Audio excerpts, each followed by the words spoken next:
Welcome to Everything Life and Real Estate. Let's get started with our hosts, Linda McKissick and Dana Gentry.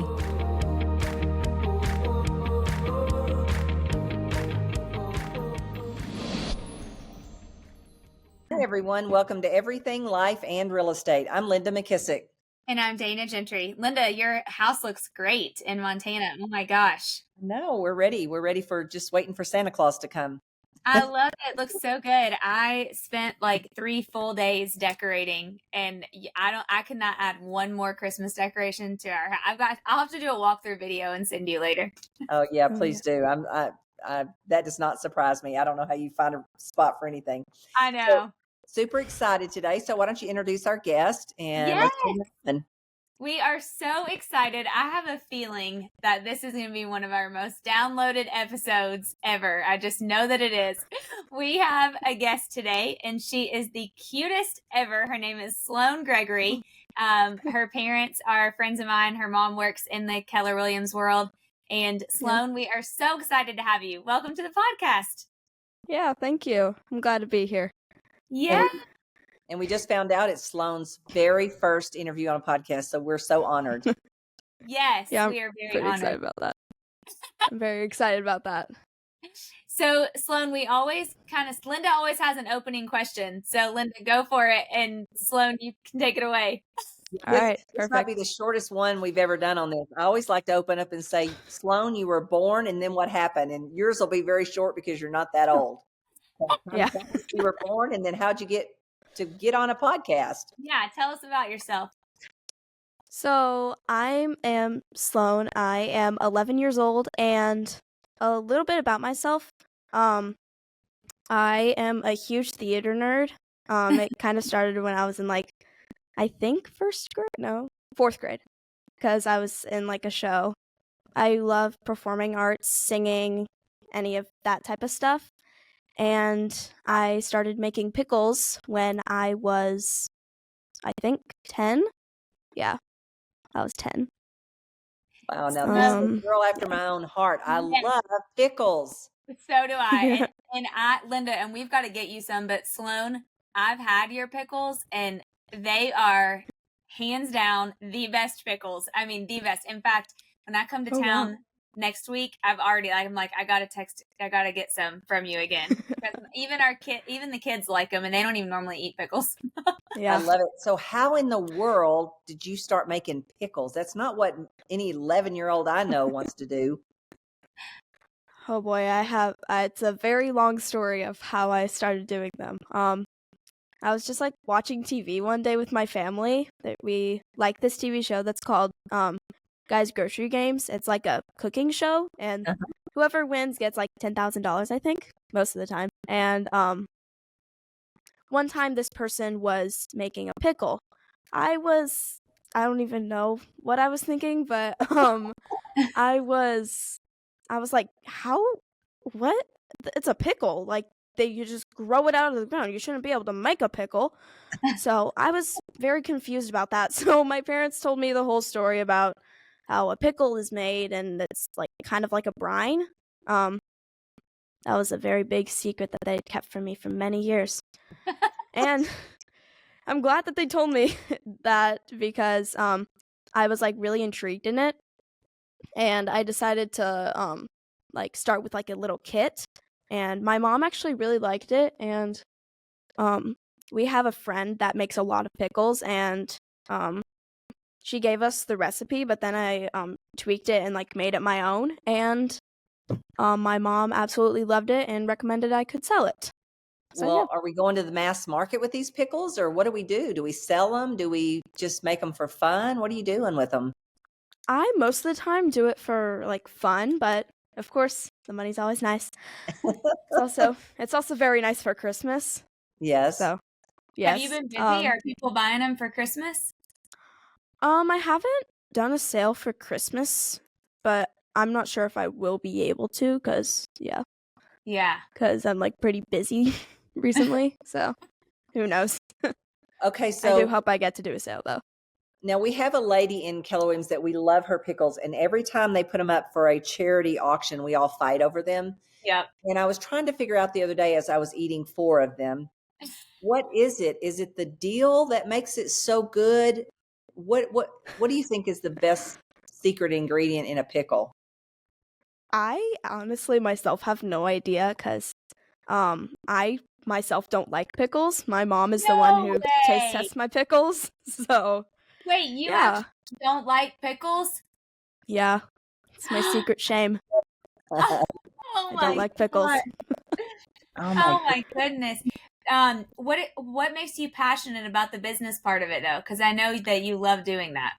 Yeah, I really like to just sell the pickles because, as I said, the money is always very nice. But I also like being liked, I guess. I enjoy whenever people like the stuff that I do and like the stuff that in this case I make. So I do really like making pickles. So Okay, that's so let kind me of go back because one of my my entrepreneurial brain is going to work here. We're all going yeah. to be in business together real soon. But okay, so you first said you started with a kit. So did you like go online and find a kit? Where did you find a pickle? Yeah. I didn't know they made pickle kits. Me neither. Yeah. I went onto Amazon one time because I just felt like it, and me and my mom were like trying to find this like really good like at least 4-star kit for pickles, and it actually ended up doing pretty well. So Well, what Amazon about is the you place, making y'all. a kit? Could you make a pickle kit? I actually did not think about that. Maybe I could actually, Maybe you could, Welcome, because you welcome probably to think Hannah but then from people London. would patent it and then make more money. yeah, well, the kits would be, well, here's the problem with pickles. Because I would love to buy another jar from Erlene right now or your pickles. The problem is the Yeah. shipping, getting them Oh, yeah. somewhere, how expensive shipping Yeah. is now. But I'm thinking if you had a kit, people could just buy your Yeah, kit, people and that's could do easy. their own. Yeah, Yeah. that's right. And then I could make it more. Yeah, Yeah, make it easy. you could. That's You actually not a bad totally idea. could. Do you feel Wow. I like like you that. have that entrepreneurial bug? Like, do you love doing it because it's your own and it's something that you can kind of control and go with? Yeah.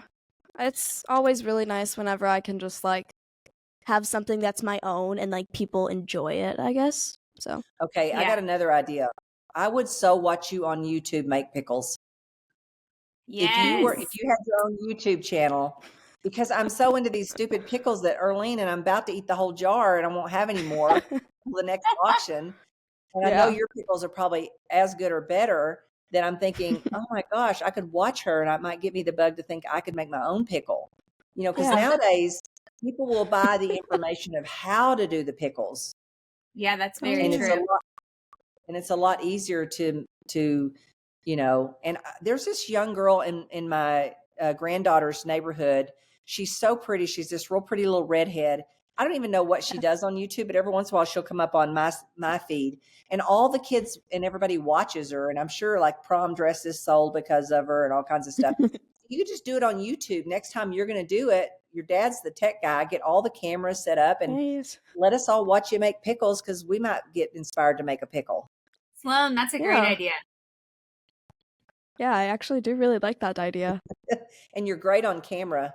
You can speak Yeah. well. You bet you could Thank do you. it. We can call them Sloane's pickles or pickle with Sloane Do you, or something. We come up Ooh, with something pickling with yeah, Sloane. I like that. I like it. fun. Do you Yeah. watch YouTube for stuff? Normally we just like watch funny videos. Either Yeah. that or like this YouTube channel we really like.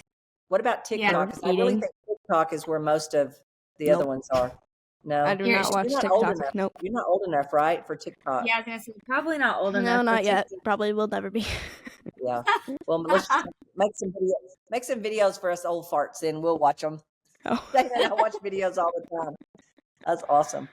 Yeah. So, how many pickles have you made, do you think? Since I've been selling them for like 2 years and it kind of like exploded in my face, I guess. I feel like I think I've sold about 400 or something like that. Wow. No. How do you decide how to Yeah. price a pickle? I don't even know what pickles cost, because I wind up paying like a lot of money at an auction for a charity for the Yeah. pickles. So I don't know how much they actually really cost if I were to buy them from from somebody. Yeah, But very reasonable. I don't remember what I paid for them, Sloan, but I remember them being reasonable. Yeah. I sell them for $5 each, and the ingredients cost $2.50. So. oh, that's 50% margin. That's pretty darn good. Yeah. That's great. That's How very long does good. it take? How long does it take to make the pick? You know, nowadays that there's such a, I truly believe people are wanting to go back in time. Like people are hungry for, okay, what all of us ran away from. Like I ran away from the farm. I ran away from having to Yeah. get the eggs out from under the chicken. I ran away from having to shell the peas. I mean, all that stuff. Cause as growing up as a kid, we kind of had to do that. But I think everybody's hungry to go back to those more simpler times. So I think timing wise, I'm on day 10 of trying to make my sourdough bread, and it is. Oh, yes. So My mom's been like it's a obsessed need with making those. So how long does it Yes. take to make pickles? Like, okay, first of all, when do cucumbers even come out of the ground? Is that summer or spring or something? We have a friend who grows the cucumbers, and so that's pretty nice. Yeah. We normally plant them in like summer, spring, somewhere around that time. And then every like maybe week or something, we go pick them, and yeah, they're a lot more fresh. Whenever I like put the ingredients in and then I like shake them up, put them upside down in the fridge, they take about 3 days of shaking and putting them, like flipping which side is down. But then that's when the brine is good and the brine is sunk into the cucumber. Okay, Yeah. So it takes around maybe 5 days. What's the brine? What is that? Is that like a vine or something? The brine is like Did it you has say a vine? Yeah, I mean, Wait, I a don't vine?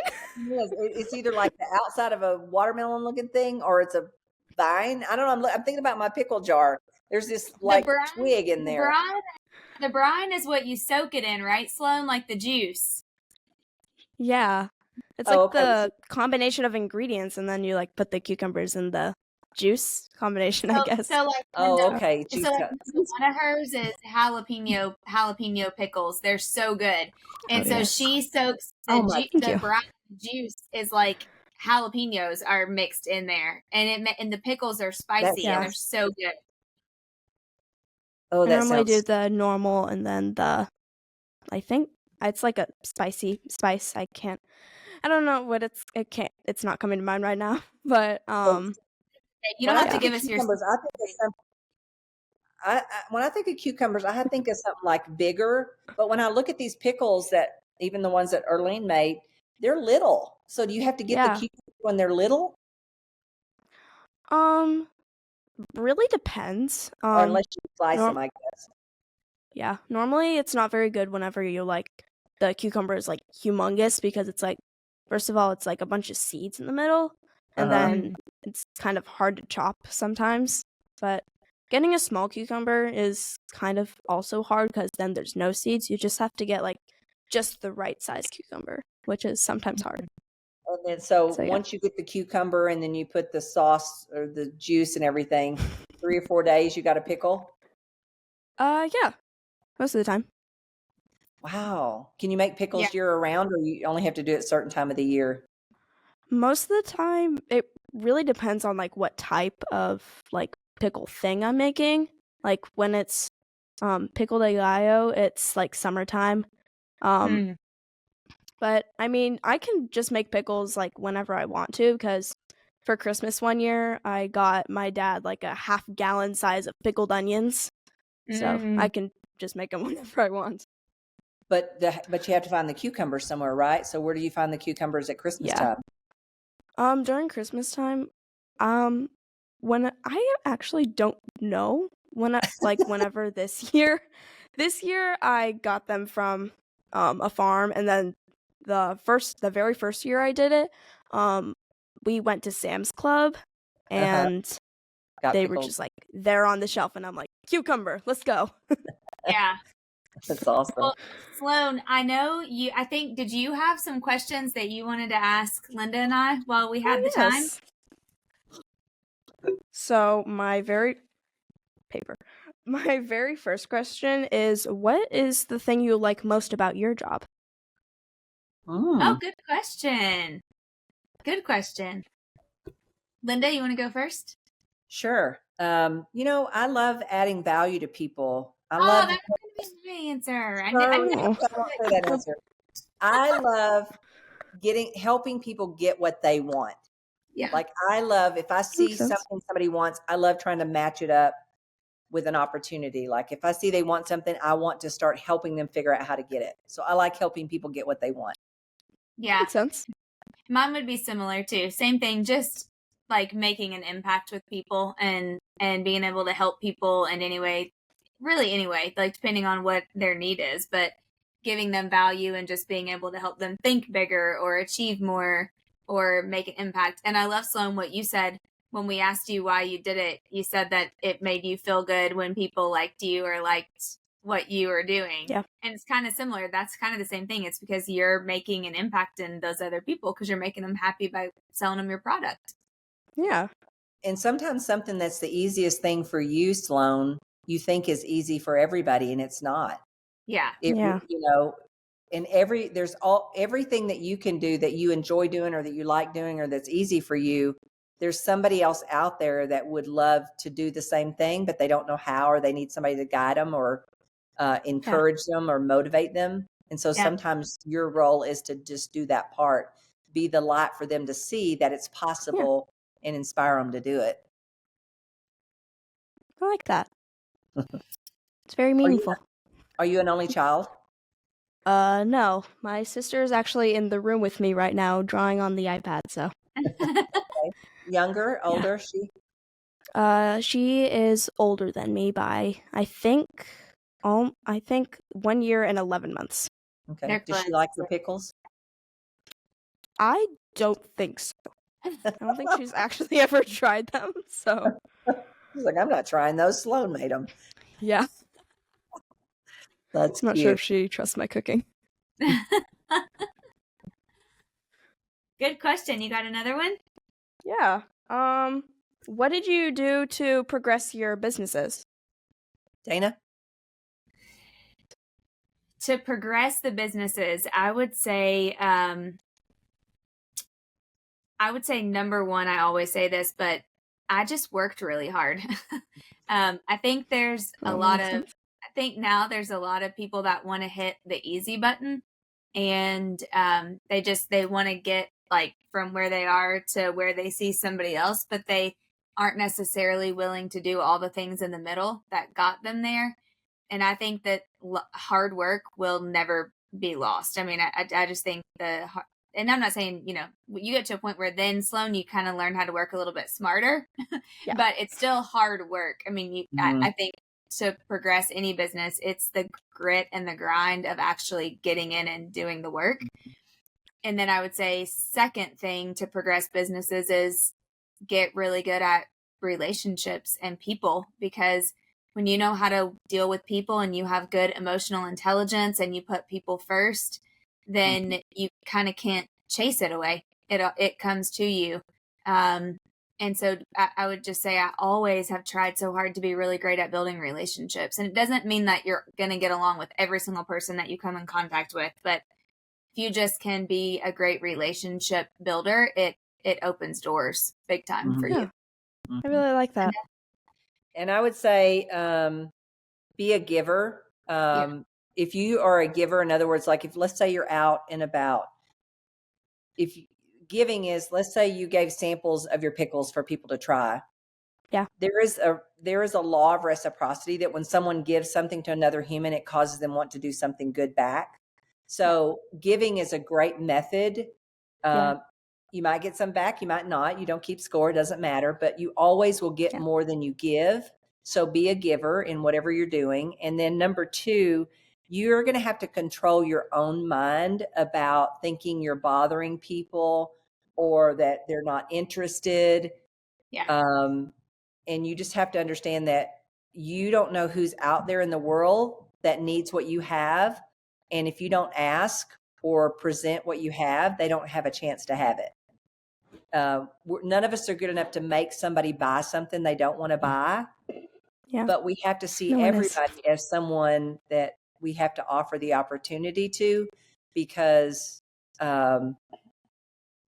sometimes our own little things in our mind tell us that, oh, I'm bothering somebody, and just try to get rid of all of that, because the moment you do, you're going to have somebody that you present something to, and they're going to be so excited and they're going to love it. And you're going to see, oh, that's why I can't hold back and not give people the opportunity to experience this or try it or have some. Because whenever you like lose a customer, you're losing like a little bit of like, I don't know what it is. Like you're losing a little bit of like, I guess, profit, I guess. And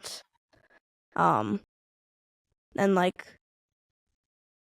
you're not losing your thing, like your selling item or house or whatever. So yeah, and it's nothing personal. Sometimes people are just having a bad day. Sometimes they just don't want what you have. You got to learn not to take that personally, because again, we really can't if we sell things, we can't make people buy them. We would never want to do that. You can't make them happen anyway, but you can offer, and the ones that want it will say yes, and the ones that don't will say no, and then just learn to keep moving forward. Because I don't know anybody who's been passionate about something that succeeded at a high level that stopped at the first no, or once they got their feelings hurt, or any of those things. You have to just be kind and polite and keep moving forward. Yeah, that's so good. Great advice. All right, I have another question for you guys. I've got a lot of them. What age did you do your first sale, whether it's like real estate or like with product? I mean, I was probably 7 or 8. I went to a church called the Salvation Army, and we sold cookies and things every year, and I always won the award. Oh, wow. My dad would just pull up at a block and get out and let me go for hours selling door to door. And I wanted whatever prize they were giving. So I would say probably 7 or 8. It was called a Sunbeam. It's kind of like a Girl Scout, but it's for that church. And they had contests every year, and whoever won, maybe that's how I got to go to camp. I don't even know, but I just was out to win it. Yeah. Love it. I mean, like being cute is kind of like a part of it. So yeah. I was trying. I don't know. I'm trying to think. Same. I mean, all the selling, like when you sell like the wrapping paper at Christmas and all that stuff. Like I would always just do all that, and like I would always be like the one that sold the most in the class and all those things. And then I think probably middle school, my papa owned a used car lot, and I would go up there and sit and like answer the phone, and people would come and look at cars, and I'd always go out there and like help him sell, quotation marks, the car. Try to talk to the customers and stuff like that. That's probably like the first one that I remember. That's cool. But yeah, it would have been young. I mean, middle school probably. I think Sloane, kind of like probably you have this too, but I think sometimes it's things that are just kind of in you, and you don't like it's been there. Linda, what do we say? Like you can look at clues that you've had your whole life since you were little, and you can, when you get older, then you can look back and see them, and it's always kind of there. Yeah, exactly. They say Dan Sullivan says that you are the same person you were when you were like 8 or so. You started seeing those signs. Like, I was always a loner. We lived out in the country, so I just had nothing but the farm and the outdoors. So I would wander around and just have all these dreams and ideas in my head because there was nobody to play with. But I still do the same thing today. I do a lot of alone time. I'm dreaming of ideas and all the things. Yeah. So, and I would pretend, I was like the star or something, so. I'm always a dreamer. Yeah. Yes. Yeah. Right. So I think we figured out just other ways to do the thing we were pretending we were doing. So true. All right. Let's see. Probably let's do like two more. So whatever ones you think. That's perfect. Oof, that's hard. Who was, if you can remember, who was the first person that you sold to, and how satisfied were they with Oh, the product. Oh man. yeah, I think I don't think I remember the first person, and I certainly don't remember if they were satisfied or not. I got the money and Yeah. went. I made the cookie sale and went on to the next door. Well, how satisfied are people normally? Well, now I think in the big world, I think you do. I could probably remember one person if they weren't happy because I worked so hard to never have anybody be unhappy, right? But I don't think we Yeah. can live our whole life not having some unhappy people. Yeah. And I think you learn and grow more from trying to figure out how to, work with somebody who's not happy than you do all just happy people. So, um, I think the older you get, the more control you get. You try really hard to make sure they're all happy, but you do understand that sometimes it's more about what they have going on than anything you've done or could do. Yeah, for sure. Yeah. I do remember the first person I ever sold a house to. It was a guy. It was a younger guy, and I was so nervous. Oh my gosh, because it was my first one. But I mean, I think generally he was probably pretty happy with the service. But I do agree with Linda. Like there are plenty that I'm sure I've worked with that haven't been 100% happy, because you just can't please everybody. But I think for the most part, you just try to do better and learn from everyone. John Maxwell always says you learn more from the ones that maybe aren't happy or that you fail at than the ones that go really smooth. So just as long as you're learning, even when you have one that doesn't go smooth, because they all don't. Yeah. And I think leaning into anybody. So I think the first inclination is to run away from someone or to pull away. And what I've really found is even if somebody's unhappy, what they really want to be is heard. Yeah. So if you just will let them Of course. be heard, they sometimes wind up being a raving fan. Like some of the grumpiest people with their arms folded in the very beginning wound up being like the biggest advocates because they sing your praises because you do care and you are concerned and you stay in there and try to figure out how to make things right. So I think leaning into anyone when you do get into that situation and being compassionate and having empathy on maybe they're just having a bad day or they just want somebody to hear them, Yeah. I think listening to your customers is probably one of the most important things to hear them out. Yeah, for sure. Important. All right. I've got one last question for you. Oh, gosh. It's not working. Okay. What steps can I take to become as successful as both of you? Ooh. Oh, good one. Man, we should have had these prepped. Let's see. Yeah. Well, Dana, I think one you part said about one being of a them, podcast. which is be willing, do something that you love so much that that you feel so good about that you're willing to work so hard, and that you just want to stick with it. And remember, everything you're doing right now in your life is preparing you to do something else, right? So, you learn from every single thing you do. So you're learning so much. And the good news is you have such a jump start because you're learning at such an early age. I think the more you work and have to deal with people and do that earlier, the more you get wiser and better at what you do. But I think, being willing to work hard, do something that you love so much that you don't really think about. I mean, you might think about quitting, but you're not willing to quit. Yeah. Being tenacious, I think would be important, and just always do the right thing.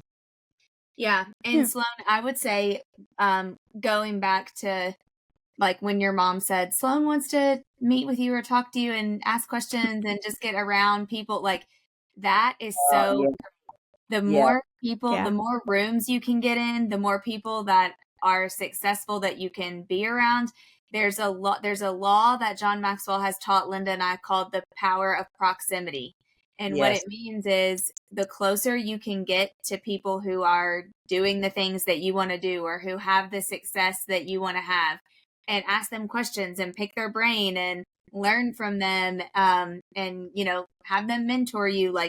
There is so much power in just always having that growth mindset and being in the rooms and asking great questions and, learning all that you can, just being a lifelong learner, which I know that you are because your mom tells me that. That is 100% the way to success, and you just never stop learning. I mean, Linda, one of the reasons why I look up to Linda so much is because she is still in rooms learning and like learning new stuff and reading new books. And which, by the way, Linda, my AI driven leader book came today, so that'll be what I'm going to start this week on good. Oh, yes. I'm going to have dinner with him on Wednesday night, so I'll tell him that. Oh yes, and let's get him on the podcast. I'll read the book. Yes. I'll read the book, and then he can come on. But Yes. yeah, Sloane, just always try to get around as many people as you can, and you can learn something from everybody that you're around. Yep. So see who's done stuff that you want to do, and go pick their brain and learn from them. Yeah, It's great. like people can be your example. You don't have to be just theirs. Yes. Yeah, for sure. Totally. Yep. You can learn from everybody. Yes. I have one last question for you, Sloane, and then Linda, if you think of anything or you have anything, but I just think you are such an inspiring 11-year-old. So Thank you. to our listeners who have kids, or grandkids or people, or that is your age, what advice would you give them? Like what advice would you give kids around your age right now? That's a great question. Kind of what Linda said earlier, just do anything that you love, and whenever you do that, not only will you be making yourself happier, you'll be making people around you happier, and I read a book one time where it's like whenever you throw a pebble into a lake, it like makes a whole ripple effect, and it like the lake won't be the same again. So when you do those like small things for different people and just be a good person and be inspiring to other people and do what you love. I love it. Love that. Great answer. That is a great answer. Okay, I have a question for you also. We normally do a Mimi and Pop Pop camp every year, and we try to teach our grandchildren different values and things like that. This year, we're not able to do it because we are up in the mountains and logistic-wise, it just didn't work out. But our two 13-year-old granddaughters are going to be here, and I thought today, what if we just took them to breakfast and we talked to them about something that might help them in their world and what they're doing. So based on the age that you are, what do you think is the biggest challenge or something that might be a good conversation to talk to them about that would help them maybe see some challenges that they have differently, which you may have a little different challenges at 11 than they do at 13, but not much. Yeah. Well, I feel school is a pretty big struggle for me. It's not like a struggle, but like just being at school sometimes is hard because like the second that bell rings, you have to get out of your seat, and in 4 minutes you have to be at the next class. But school is pretty big. Well, I'm in a musical this year, and sometimes doing that is kind of tricky for me because it's like I go to this period, go upstairs, grab my backpack, and I'm going to be at school for the next 4 hours. No. 2 hours? Yeah, 2 hours. Or something like that. Like balancing everything, would you say? Balancing everything? Yeah. Like that's the pressures that you're under from school and all the things you have to do. Which I would say is pretty spot on because Linda, Amelia is 14. And she kind of she's been talking about that lately, just that she just feels like it's so much, like everything is, and they want everything to be perfect and they want to make the best grades and they want to be in all the extracurricular activities and they don't want to let anybody down. Sloane, do you feel like that? Most of the time, yes. Yeah. Extracurricular isn't, I did soccer at one point and that was a struggle because I had to get from theater practice to soccer practice and snap. So I feel like it's just extracurricular is hard. Kind of like trying to prioritize and balance everything, and then you want to have time for your friends and time for your family, and it's a lot. Yeah. Just like be with your friends and family as much as you can. Yeah. Because love it. Everything like stuff comes up all of a sudden. Yeah. Yeah. Love it. That's awesome. Well, Sloane, you did so great. Thanks for being our guest today. We can't wait to share it with everybody, and whatever we can do to help support your pickle business, we absolutely will. Absolutely, for sure. We have to get some of those and put those in our next charity auction also. Yes, we do. And don't, Thank you. I want you on YouTube so I can learn how to make my own pickles. And then, Yes. It might take a bit to convince my parents of that. So. Oh, that's probably true. Yeah, sorry about that, parents. Sorry, parents. It's fine. But you could also make those kits. Yeah. I think that kit thing is a really good idea. Awesome. Yeah, it is. All right. It is. So glad to have you, Sloane. I'm so glad Dana brought you on and we got to experience you. You're just a beautiful soul, I can tell. And so you are the best blessings in the world. So if you have not hit the subscribe button, please go ahead and do that now. And the greatest compliment you could pay Dana and I is to pass this podcast along to anyone that would enjoy these conversations, and give us a review if you have not done that already. And if you have a challenge, an opportunity, a question, or a guest that you would like to see on our podcast, be sure and reach out to us at info@everything life and real estate. Sloane, it was so nice to meet you. And Dana, I'll see you next week. Sounds good. Thanks, Sloane. See you, Linda. Be sure to subscribe for more business strategies and tactics to inspire you to live an abundant real estate life. Don't forget to rate and review so we can bring you the best content. Find this and other valuable information at everythinglifeandrealestate.com.